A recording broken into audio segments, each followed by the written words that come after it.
Assalamu alaikum, barkamu da sake saduwa cikin wannan channel tamu. Ku danna mana subscribe sannan ku taɓa ƙararrawar sanarwa ta yadda da mun ɗora shirye-shiryen mu za a sanar muku.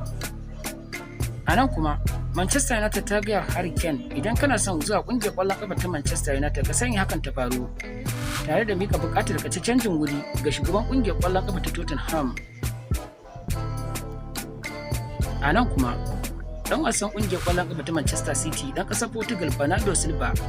ya kusa kammala yarjejeniyar barin ƙungiyar ƙwallon ƙafa ta Manchester City domin tafiya gasar Saudi Arabia, kamar da rahotanni suka tabbatar. A nan kuma, a shirye Bayern Munich take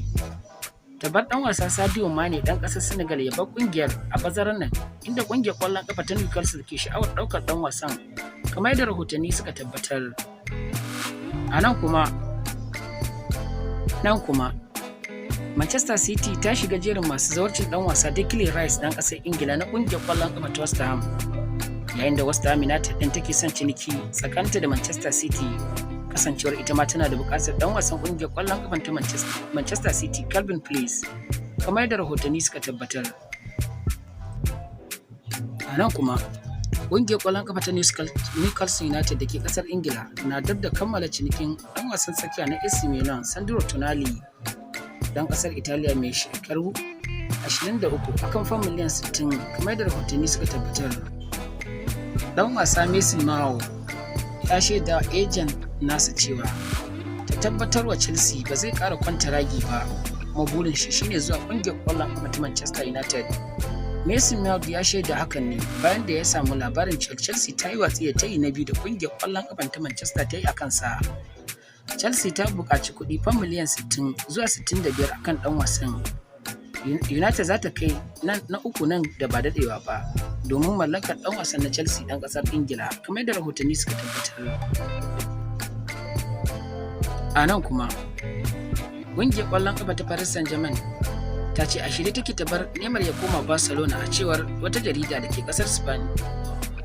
Ƙungiyar ta Paris Saint-Germain za ta bar ɗan wasan na Brazil ya koma tsohuwar ƙungiyar tasa idan ƙungiyar ta Barcelona ta saka ɗan wasa Frenkie de Jong ko kuma Pedri a cikin cinikayyar musanya, inda P.S.G ɗin ta bayyana cewar za ta bar sa ne ta tafi idan an yi canji tsakanin 'yan wasan guda biyu, kamar da rahotanni suka tabbata. Nan kuma manyan 'yan wasan Chelsea za su bar ƙungiyar ƙwallon ƙafan ta Chelsea a wannan kakar wasa, wanda suka hada da ɗan wasa Hakim Ziyech na ƙasar Morocco zuwa ƙungiyar ƙwallon ƙafa ta Al-Nassr domin haɗewa da ɗan wasa Cristiano Ronaldo, da kuma ɗan wasa Kalidou Koulibaly na ƙasar Senegal zuwa ƙungiyar ƙwallon ƙafa ta Al-Hilal, da kuma ɗan wasa Eduardo Mendy zuwa ƙungiyar ƙwallon ƙafan ta Al-Hilal, da kuma Mateo Kovacic zuwa ƙungiyar ƙwallon ƙafa ta Manchester City. A nan kuma, a hukumance Toni Kroos da ke kasar Jamus ya tsawaita zamansa a kungiyar ƙwallon ƙafa da Real Madrid har zuwa shekara ɗaya, inda ɗan wasan zai kai shekara ta 2024 yana fafata kungiyar ƙwallon ƙafa ta Real Madrid wasa. A nan kuma, an dakatar da tsohon mai horar da kungiyar ƙwallon ƙafa ta Real Madrid da Manchester United Jose Mourinho daga jagorancin wasa hudu a gasar UEFA, bayan ya yi kalaman ɓatanci ga jami'in alƙalin wasa a wasan ƙarshe da suka fafata a gasar Europa tsakanin ƙungiyar ƙwallon ƙafa ta Sevilla da ƙungiyar ƙwallon ƙafa ta Roma da ke ƙasar Italiya. A nan kuma, Manchester United ta miƙa sabon tayi ga Chelsea kan ɗan wasanta Mason Mount a yau Laraba kan kuɗi euro miliyan 45 da ƙarin 5. Sai dai ƙungiyar ƙwallon ƙafa ta Chelsea na son euro miliyan 60, amma Manchester United ta ce wannan shine tayinta na ƙarshe. Chelsea na ƙoƙarin duba yanayin domin ta bar ɗan wasan Mason Mount zuwa ƙungiyar ƙwallon ƙafa ta Manchester United domin cika burin ɗan wasan, kamar yadda rahotanni suka tabbatar. Manchester United sun shirya ba West Ham 'yan wasa biyu duk a cikin cinikin mallakar ɗan wasa Declan Rice na ƙungiyar ƙwallon ƙafa ta West Ham United da ke ƙasar Ingila.